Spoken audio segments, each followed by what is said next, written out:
anyone who wants to do anything entrepreneurial is you learn by doing the damn thing. There are amazing books that I'm happy to talk about that I've learned and stole ideas. There's so many mentors that, they don't even know who I am, but I learn a lot from them. But nothing kind of replaces like actually having to do the work and learning from customers over time.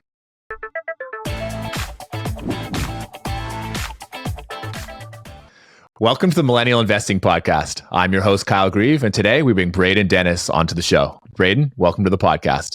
Kyle, thanks for having me. It's been fun watching your journey over the last year because you and I have met a few times, and it's cool to see what position you're in now and doing amazing things and having great combos. Thank you. So I'm a self-proclaimed fanboy of Braden's services, FinChat, which encompasses Stratosphere as well. It's an incredible product for any stock picker who wants access to a lot of historical data and a lot of other really cool metrics like KPIs and compound annual growth rates. And there's so much stuff you can do with it. So FinChat also has a very novel way of utilizing AI in the investing process. We will be covering this in a lot more detail, but I want to begin this discussion by asking more about your history as an entrepreneur and how this has helped you as an avid investor. My first question is about your entrepreneurial journey. What life events and experiences caused you to follow this path? Well, I always knew from a young age that I would try to do something entrepreneurial, and you don't know what that's going to look like. You don't even know what you're going to have for dinner at that time, let alone what you're going to do in 10 years career-wise. But my first instinct or first foray into what resembles entrepreneurship was actually when I was a student. I was running my own tutoring business, which I look back on and cherish some of the hilariousness of this venture. I was in my third year of my engineering degree, and I had this awful gap of 3 hours between my 4 p.m. lab and my dreaded 7 p.m. night class. There's not a lot going on. It's just nothingness during this time. And of course, I could probably go be productive and do my work, but Kyle, that just was not going to happen. And so I was proficient at math and sciences from a young age, and becoming an engineer was a natural fit. And for a more senior engineering student, high school math is not only a breeze, dare I call it fun. And I can't recall what sparked me to do this, but I posted on the local classifieds, engineering student at the University of Guelph, available to tutor high school math and physics. My goal was let me just fill this gap and make some beer money, essentially. I got a couple hours here. And I recall getting 20 plus parents frantically calling me, texting me, emailing me, "Are you available like tonight?" It wasn't just, "Hey, next semester, my son or daughter has physics class and I want to get prepped." It was like urgent. And I had to actually take the post down because within 2 days, I was fully slotted with what I wanted. I had these 6 hours blocked away with 4 students. And I got them to actually bring their kid right to campus in between my classes. So it couldn't have been more convenient for me. Now, it was not a ton of money, but I was charging like $40 to $50 an hour at the time for me, Kyle. This felt like I was rolling in it. And that was probably my first actual experience. And I learned a lot from it. And this is what I say to anyone who wants to do anything entrepreneurial is you learn by doing the damn thing. Like there are amazing books that I'm happy to talk about that I've learned and stole ideas. There's so many mentors that, they don't even know who I am, but I learn a lot from them. But nothing kind of replaces like actually having to do the work and learning from customers over time. So being an entrepreneur carries different responsibilities than being a pure investor. I'm interested in learning more about who your biggest inspirations in entrepreneurship were as you transitioned away from engineering into entrepreneurship after your first foray, which was while you were in school.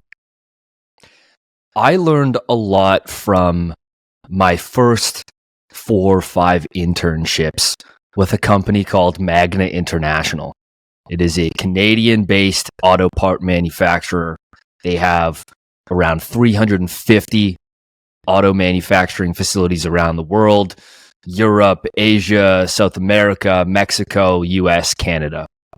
And I learned something very important that runs the world of auto manufacturing called Kaizen. This is a Japanese term made to mean continuous improvement. That's the translation from Japanese. And that word, coming from the Industrial Revolution of the Japanese being such proficient and prolific manufacturers, especially in the auto industry, and they are still today, Kaizen rules their world. It's how they actually produce margins. It's how they continually get better. It's how they automate more processes. And so it is the thought of continual improvement. And this was a big part of the culture. Like, I would say the largest part of the culture and how the companies in that space orient themselves. And this made a really lasting impact on me with almost everything. Like, whether it's health, whether it's my business, whether it's, trying to be a good guest for this podcast. It's like, how can you learn from all the stuff that you've done and just continually get a little bit better? And that's all that Kaizen means. And if you do that for, a lifetime, it leads to like tail effect, like, tail outcomes that you wouldn't expect if you just keep doing it. So you mentioned that you were an engineer, and one of my big mentors, who has no idea who I am, is Monish Pabrai, who was also an engineer. So what experiences from your engineering background do you think have helped you become a better investor? Well, certainly how to think about problems. I believe there is a direct correlation between success in a career and success of a business, directly correlated, if you're to graph them out XY axis, to problems solved, both in number of them and complexity of them. There is you multiply those together and you basically get some resemblances of career success. And so that's what engineering is, right? Like, you learn math, you learn physics. But you basically just learn how to think and learn how to solve problems. And you can translate that to anything. It definitely translated to how I think about businesses qualitatively, and importantly, qualitatively as well. When it comes to things that made big impacts on me, I'll give you two examples. And the first book I ever read was called The $100 Startup, which you can find at any bookstore. It's become a bit of a popular book. And really the idea around it is start with a small idea and go for it. And so that got me to actually do something and take action. I think any book that gets you to actually take action is really good. And the first autobiography I ever read that has a lasting impact on me is called The Magna Man by Frank Stronach. I was just talking about his company there. And he had a really unique insight on how to build $1 billion franchise. His goal was to make as many of his employees and trusted plant managers, make them multimillionaires in as large a quantity as possible. He figured that the unit economics would flow back to him very handsomely. He would be rewarded in droves if he made as many multimillionaires as possible. And he made a lot of them, like in the thousands. And so that thesis was clearly correct and played out well. And I think about that a lot. Me and my co-founder sat down and we thought, like, what do we want from this business, like financially? What do we want lifestyle? What do we want financially? What do we want, impact to have? What do we want people to feel when they use the product? And I said, as CEO financially, it is my job to make sure every single one of you have at least 1 million liquid from this venture. If I didn't do that, I failed as a CEO. And I think that those kind of like goals give you kind of ground for what you're doing. And of course, not every venture is just about money, but it's an important one in the beginning of these companies. And The Magna Man by Frank Stronach taught me that. So as I previously mentioned, I love FinChat. And part of the reason I like it so much is that it simply does a lot of things that I couldn't find in any other products. So how have your abilities in entrepreneurship and investing helped you create this product? And what made you want to create FinChat in the first place? Well, thank you for mentioning that you like the product. I'm glad to see so many people say that these days. It's been kind of amazing to feel that. And you know what? The one thing I want to really make clear, with this podcast is we still feel like we don't know what we're doing. And I think that that's like always going to be there. You always just kind of feel like there's something better we could be doing. This could be optimized. There's like kind of like an endless amount of work to do. And so I'm just trying to learn from people like you who use the product as much as possible. Like, my original kind of thesis for creating it was basically to scratch my own itch, was to create a product that I wanted to see and just started working on it as a kind of side project. But really at the end of the day, like it's for me to be able to learn from you, get the feedback on the product, iterate on it, and just keep doing that over and over and over again. And I think that that's ultimately what you get is a good product. And that goes back to continual improvement, right? Like if you give me one good piece of feedback, I write that down and I go do that. One, I made you a happy customer. Two, our product got continually better. And we're just going to do that and ship over and over and over again. So yeah, that's how I think about that. So one of Warren Buffett's most famous quotes is, "I'm a better investor because I'm a businessman, and I'm a better businessman because I'm an investor." So since you are both a businessman and an investor, I'm interested in knowing if you feel this quote is accurate. What areas of business have you taken to become a better investor? And what areas of investing you've taken to become a better entrepreneur? I do think that quote is very accurate. And there's no one better equipped to say that quote than Mr. Buffett himself, not only being Buffett the investor, but Buffett the businessman, and Buffett the entrepreneur, Buffett the value creator, Buffett the employer of many people, creating a lot of amazing opportunities for people. And I do think that it's right. And one thing that it has changed for me as an investor is I've always been a fundamental long-term investor.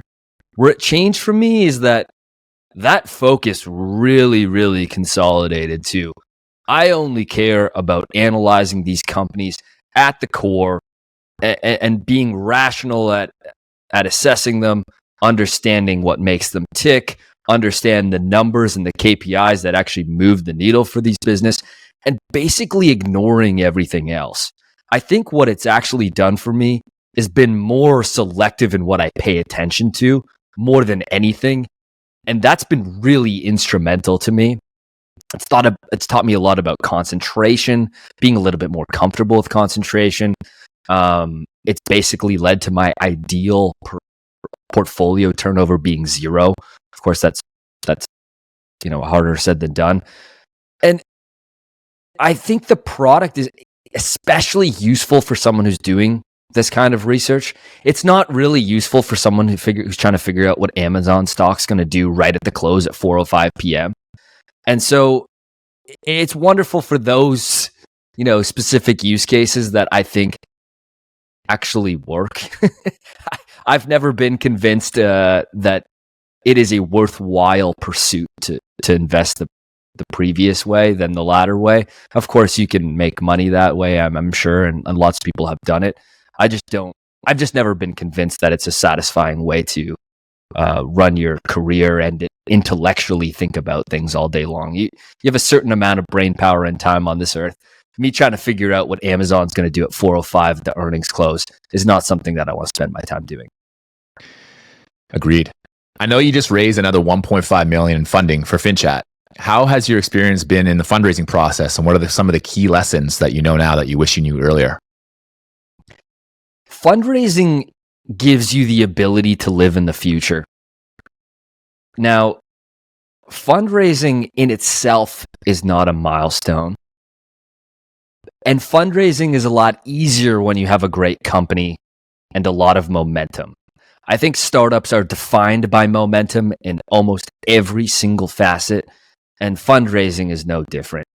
In the early days, people who are doing sales, doing fundraising, usually that's like the founding CEO, and their job is to convince people to pay attention to what you're doing, convince people in this case to give you money in what you're doing.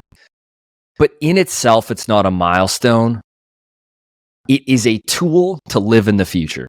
So if it's things that we would be probably having to do in a year from now, we can do now because we have the ability to, and we have the resources to. We can, grab the human resources to be able to do things that we want to do. And so really it's just like, oh, wow, wire hits the bank. I'm living in 2025 in terms of the things that I'm able to do instead of having to wait.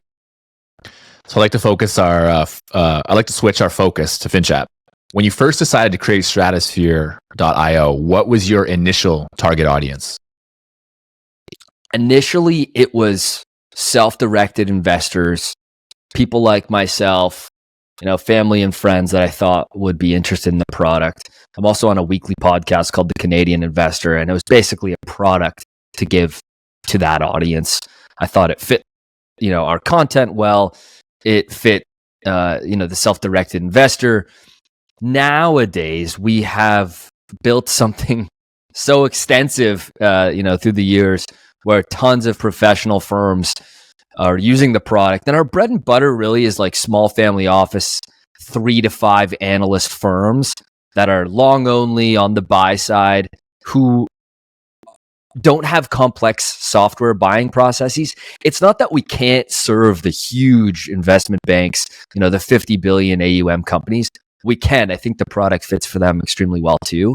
But they have really complex, long buying processes that we don't currently have the muscle to flex to be capable on winning those. But we're certainly gearing up to think about winning those and having the muscle to flex on that. That's a big push for us right now. But in the early days, those can deserve as a giant distraction. When you're used to buying processes for these subscriptions taking, maybe a 15-minute Zoom call to a 15-month drawn-out paperwork with lawyers and costs that you cannot absorb, it just doesn't make any sense and largely serves as a distraction. So I've used AI quite a bit to help me understand things better. But one thing I've noticed is that it's woeful at anything to do with math. How have you found AI's mathematical limitations while you integrate AI into a financial platform? This was 6 to 8 months of us iterating, tweaking, prompt engineering, building out internal technology to turn natural language with AI into querying a database of institutional financial data that we know is correct and confining its responses to that. And that comes with pros and cons. I think almost all product decisions comes with pros and cons across the board when you're building software. This means that it's extremely good and reliable at answering questions related to public equities, whether it's, qualitative, quantitative screening, make me a graph of Costco's EV to EBITDA, stuff like that. It's extremely, extremely good at. But if I'm just like, reach into your brain and do something, it basically won't do that. And so that's a conscious decision we've made to make sure that investors are getting the right answer. Here's a great example, which was like an amazing thing for our marketing. Google Bard, I asked it, what is Amazon Web Services revenue last year in 2022? And it replied 81 billion. Almost. The correct number in FinChat turns the correct number is 80.1 billion. So it got the decimal point wrong. And that might seem like such a small thing, right? If I'm just doing quick and dirty math, what's the difference between what's the difference between a billion between friends, right? Of a company of this scale. But when it comes to investors and financial data, it's just not acceptable. It really is just not acceptable to hang your hat on that, to build a presentation, and to invest your client's money based on incorrect information is not acceptable. And so we've built our entire product and thesis with that in mind. So do you envision a future where AI is better at understanding math, and what kind of opportunities do you think this would open up for your platform? It can be really good at math with the right prompt engineering and the right tweaking and the right use case today. I think generically LLMs have been built and trained on largely text-based information. We are in we're on batter 2 of the top of the first inning. Like it is so early, and I know that's such a cliche thing to say, but this was a 2023 story. ChatGPT, reached 1 million users in 5 days. It launched on November 30th. So on December 4th, roughly, it had reached their first million users, which was a record for a tech product of that size. But we're getting into the holidays at this point in 2022. By the time everyone knows about it, and by the time it kind of stole the conversation, both casually and professionally, was in the winter of 2023. So we're recording this in 2023, basically a year later, and I believe that it is still the very early innings, and it's going to continue to get so much better. The pace of iteration, it just seems like every day, whatever you thought was exciting is no longer exciting. There's that new thing that's going to happen a lot over the next 5 years, and it's going to get tiring, but it's going to be happening regardless. So I recently asked FinChat, what moat does Apple have? And it gave a surprisingly good answer on the strength of its brand, which leads me to believe that there are some use cases for AI and FinChat in particular in terms of better understanding a company qualitatively. How do you think we can use AI today to improve our qualitative understanding of a business? FinChat can do a lot of comprehensive and challenging tasks, from build me a discounted cash flow model on company X, Y, or Z. Give me a list of companies that meet criteria X, Y, Z. It's really good at doing all those things already.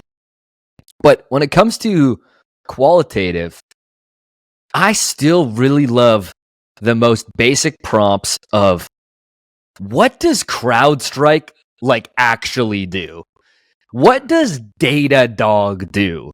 Who are their why does anyone use this? Explain like I'm 5. For ramping up on an idea, I think is where it really kind of shines, because we've loaded it with all those KPIs and segments and transcripts and filings. It actually has a pretty deep understanding of all of these companies.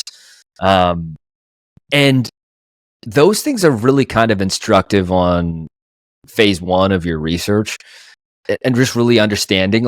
For me as an investor, I start with quality first, all the way down to quantitative. And it's not that one's more important. It's just that's how my brain works. And valuation is an extremely important part of my process, but I do it last. And there's a reason for that. And so that's really what I love FinChat for right now. At risk of sounding like a very simple prompter, I think simple is good with almost everything. So it seems like AI is improving on a pretty regular basis, like you just pointed out, and the potential use cases are starting to expand. So let's look into the future a little bit. What are some future uses of AI that you are looking forward to integrating into your platform that maybe aren't available to you today? I'm really excited about FinChat being task-based. And what that means is that today, it's very retrieval based. And what that means is, give me Uber's total revenue by year over the last, since they've been public, or, since their S1 data is available. Or, give me Airbnb's take rate over the last 4 quarters. And it's really, really good at taking that, chunking it up, giving me the right answer, and summarizing it. And that's retrieval. That's a retrieval of information that exists. I think summarizing is also another retrieval type, prompt. Task-based is what we're just starting to scratch the surface on, which is, build me that DCF, build me this screen, build me a report for my clients, build me a graph that has Netflix subscribers compared to Disney Plus subscribers, and make the Disney color blue and the Netflix color red, and put my logo on it, and make a summary of why to my clients, or at least the start of a summary to why my clients, on why we own Netflix compared to Disney. And, actually add the average revenue per user globally. Let's also put that on the graph and as a line chart. And today, FinChat can do all of those things, but not all at once. and so if it could do all of them at once, now it's actually done my job for me instead of been a tool to do my job. Do you know what I mean? Like right now, it's a really great tool to do my job, but I really want it to do my job, especially if it's something that doesn't add value to my business, or I could use that time to go get new clients, go to a conference and get my name out there. If I'm an investment advisor, meet with go have lunch with them instead, right? Like things that are actually going to move the needle for your business instead of like, it's going to take my job. It's like, it's going to take all the stuff you don't want to do in your job first. Let's start with those first. How do you get started with stock investing? I've put together a course to teach you everything I wish I knew when I first started investing in stocks. Let's start at the beginning and ask, what is a stock? Let's zoom on into what it's actually like to buy a stock. A few options are Charles Schwab, TD Ameritrade, Ally, E-Trade. Fortunately, you won't have to necessarily calculate all of these taxes yourself. I'll outline a few main ones to be aware of throughout your lifetime investing journey. As Warren Buffett says, your best investment is yourself. There's nothing that compares to it. By the end, you'll be savvier about stock investing and personal finance than the vast majority of people. Even if you're not a total beginner, I'm confident you'll get a lot out of the principles and strategies I outline, which we'll build on throughout. A link to the course is available in the description below. See you there. Love it. So let's look at the mixing of quantitative and qualitative analysis. What's the best way that long-term fundamental focus investors can utilize technology and AI to help them become better long-term investors? Let's look at an example I was doing today, which is the company Uber. Uber is a company that we all know well. Uber is a company that probably the app is probably on the home screen of your phone. And it is a company that for the first maybe 2 years of it being publicly traded and giving the S1, that initial filing, a real shot in trying to understand it, I thought to myself, this is a terrible business. This is a venture capital phenomenon. This is a zero interest rate phenomenon. How on earth is this thing losing $5 billion a quarter at this scale? Like, at what level of scale does this work? Like, you know what I mean? That was my initial thought. A superpower for an investor is to be able to change your mind when the facts change. That is the number one most important trait in my mind to investors, both on the companies you own and the companies you don't own, is to be able to change your mind when presented new facts. And since then, Uber's competition has mostly died. Since then, their take rates have gone from mid-teens, low teens to high 20% without a blink in growth. And that is material. That is absolutely material. If I triple the amount of money I'm taking in this transaction, Kyle, and you start using my service more, there's something very valuable to the service I'm offering and something very valuable to the moat that I'm building and how defensible it is. And so I think that this is a perfect example of like the data we have and how I'm able to kind of graph it. So I graph total trips on the platform.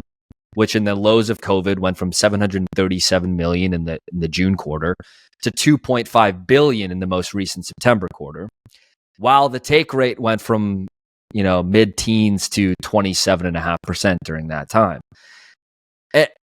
And for me as an investor, a fundamental investor, I scratch my head and go, something's changed massively about this business. It's actually spinning off real cash. I told myself I'd never touch it with a 10-foot pole. It's at the top of my watch list today, Kyle. Like it is. It's maybe one of top 3 names on the podium at any time right now. And so I think that that's a kind of perfect example of something I was just using it for like 20 minutes before recording this conversation as a really useful example. So I like how you use quantitative metrics to start the investing analysis process. In a recent conversation you had on the Millennial Investing podcast, you spoke about the importance of a growing business. This is aligned with what I also look for in a good investment. My question is, what specific benchmarks are you looking for in specific quantitative metrics? I always find this interesting when investors really try to complicate things. And I always say, well, these stocks you own, they're growing so fast. It's like, what, do you like companies that don't grow? It's fascinating to me. I think this goes back to the Warren Buffett quote about being a businessman and being an investor. Is I couldn't want to own privately a company that's declining, or like what is a cigarette butt? You're just trying to get a few last puffs out of it. I couldn't imagine wanting to own that privately.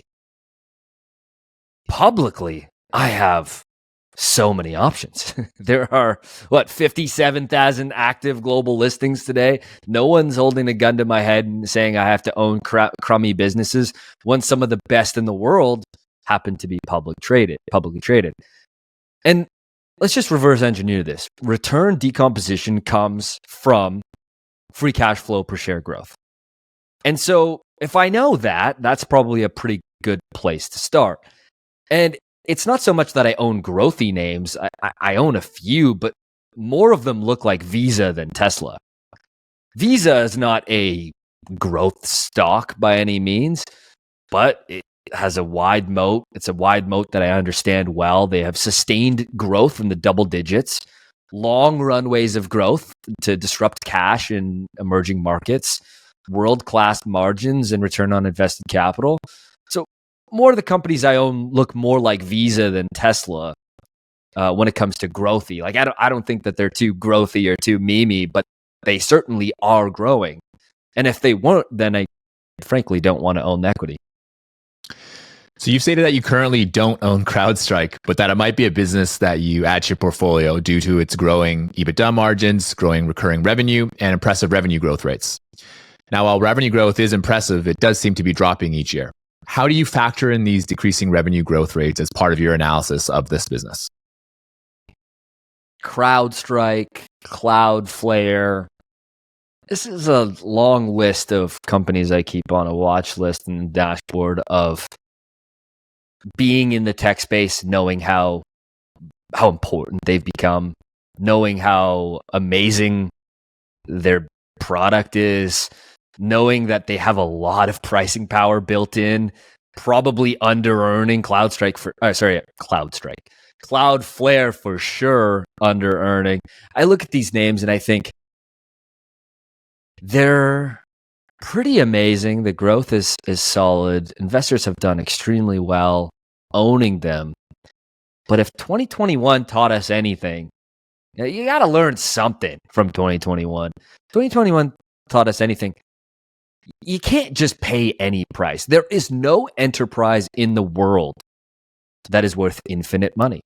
And so if I know that and I reverse engineer that, I have to be disciplined. And for those two names, in Crowdstrike in particular, I think I was tweeting, I was like, I might just YOLO it and buy a share at this point. Like the annual recurring revenue growth is fantastic. The product's amazing. 140% dollar-based net retention rate. So, their current customers are spending like 40% more than their previous year without even gaining any new customers. Just world-class type numbers. but I've never gotten a point where I think I understand the company enough. I would never be able to go do even a 5-minute presentation on why they're better than their competitors. I've never been able to, tell anyone what the product does beyond very, very basic understanding of it. So I'm just not in a position to own the stock. And it's not that I'm never going to be in a position to own the stock. I want to learn more about this company. I want to learn a lot about a lot of companies. I think that's just kind of my infinite curiosity. But until I am in a position where I understand the company extremely well, no called strikes in investing, right? Like you don't get killed by it sitting on your watch list. You get killed by the stock getting crushed and you make a bad decision because you don't know what they do, let alone how they're going to sustain a competitive advantage. So you brought up a really good point there about, not being able to do just even like a 5-minute presentation on what this business does. And I really like that as at least a stepping stool to understanding a business.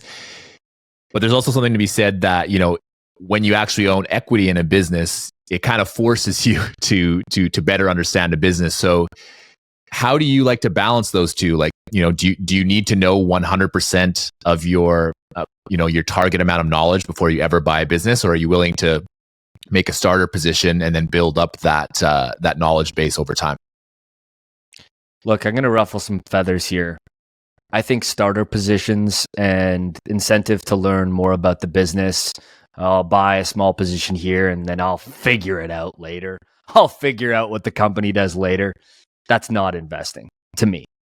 That's my opinion. Of course, many people do it. It works for a lot of people. I never try to knock on anyone for their investing style. I think that's both immature and irrational. However, for me, it doesn't make sense to me. It doesn't make sense if my capital is at risk.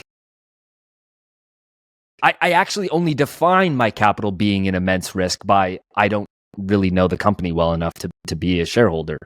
And so what's the point of being half in? I think that it does a couple of weird things portfolio allocation wise too.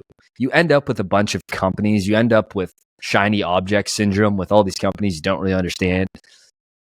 Kyle, if I ever share my portfolio and there's more than 35 names, you grab me, you go to my brokerage account and we go together and we sell all of them and own a diversified, low-cost basket of stocks like the S&P 500. If that ever happens, you promise me that is exactly what we will do, because I just don't think that that's a way that makes sense as an investor from my view of the world. All right, I'll make that promise to you. So I was browsing your 20 stocks that you own on X, and I liked what I saw. One observation was that you have a good mix of market caps in your portfolio, ranging from small caps to mega caps. What adjustments do you make to your analytical process based on the growth stage of your stocks? Yeah, well, thanks for saying that. And that tweet got tons of engagement because people always want to know what people actually own. What's the portfolio behind the profile picture, and it's 19 individual names today, but that is a bit misleading because if you look at the spin-offs that have generated, I don't sell any of those. There's multiple kind of duplicates in the tickers. So it's actually really around like 13 individual companies. And that's kind of like a materially different amount of concentration that people think about. So when it comes to how I think about small caps versus large caps versus thinking about the growth stage versus mature stage, I don't really think about it that much. If a company happens to be a $6 billion in market cap, I don't look at it as a different investment thesis than if it was $600 billion in market cap.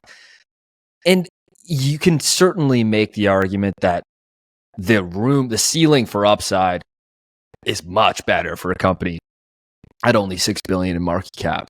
But if I'm trying to compound my money, not lose money, and do this for a really long time, both ideas can work really, really well.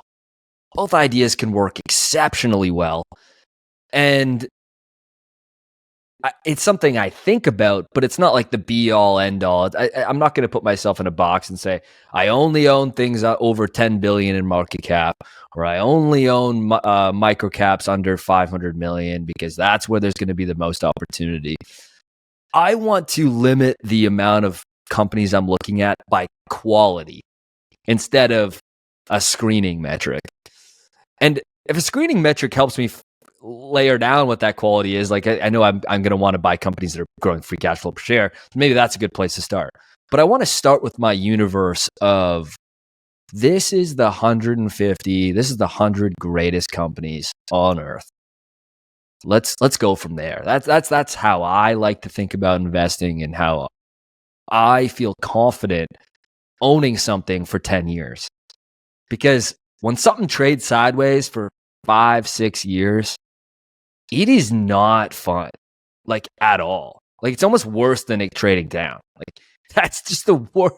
It's terrible. But if I know that company really well and I know it's going to continue to compound and I feel good about owning it, then I'm going to have a better time. So you brought up an interesting point right there about inefficiencies in the market. So I'm interested in knowing where do you think the most inefficiencies are today in the market? After saying all that, it is very clear that small cap stocks are at historically low multiples compared to large caps. Like there's never been a larger discrepancy. It's not so much that small caps are so beat up and mid caps are so beat up. It's that large caps have done so well. They make up the Magnificent Seven make up like 30% of the S&P 500 market cap weighted. Year to date, if you remove those top 7 companies, the S&P did like 4 or 5% year to date. If you include them, it did like high 20s. It's a gigantic disparity. That being said, you have to wonder to yourself, are those companies a lot materially better? Are they so intertwined? Like, I think both of us are staring at a collection of suite of Google, Microsoft, and Apple products right now. I know I am. I think you probably are too, both software and hardware. The margin profile is exceptional. They're going to produce a few $100 billion in free cash flow. Like that, those are not just numbers we just kind of throw around.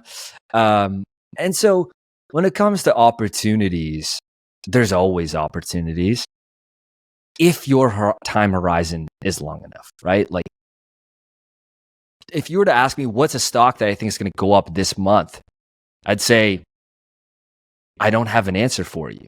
That's not an answer that I can possibly give you with any degree of confidence.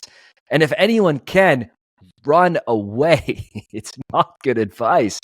And so if you have a time horizon long enough, which many of the listeners of this podcast do, then your opportunities now.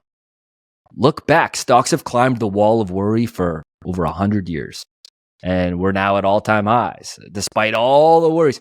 Dude, the only thing that is consistent in this world, in a guide to things that never change, to steal Morgan Housel's new book title, worry never stops. It is never going to stop. And there's never going to be a world where you go, everything's great. It's time to put some money to work in the market. That doesn't happen. It won't happen. So what do? You deploy capital and you invest it for a long time. Love it. So I think you can learn a lot about someone's investing philosophy by asking 2 questions. 1, what's the most concentrated position in your portfolio?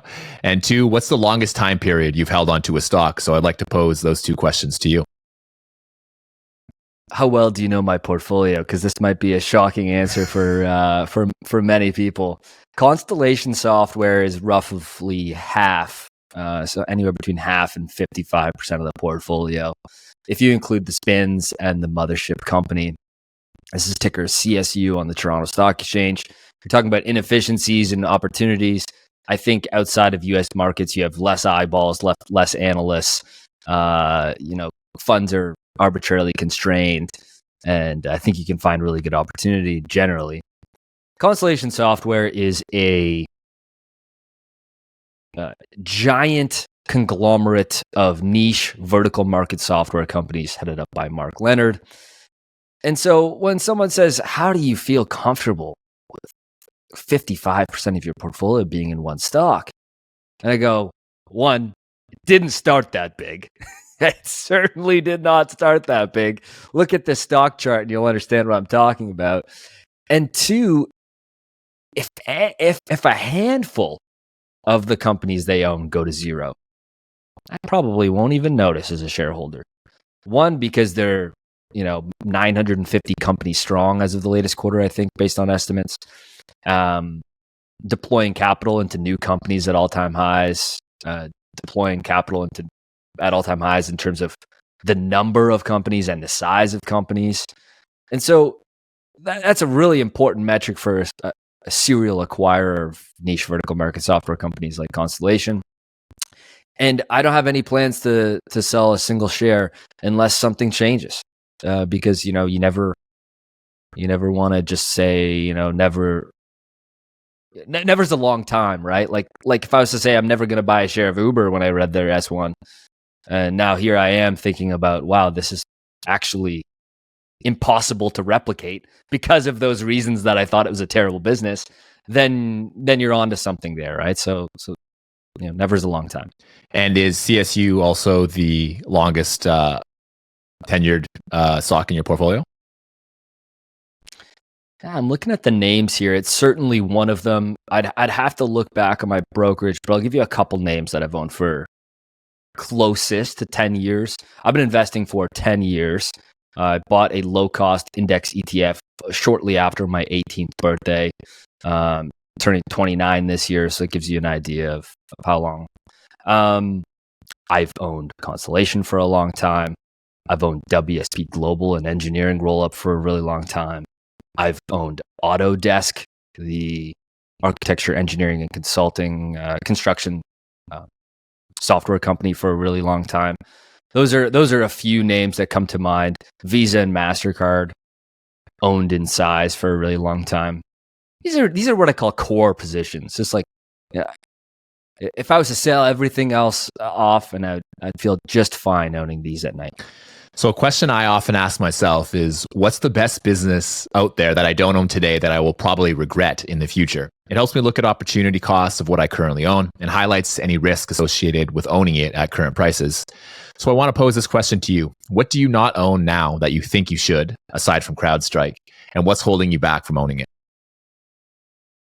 Oh, it's an easy answer. It's Costco. I don't even have to think about it. Why I like the idea? Well, the company is obviously fantastic.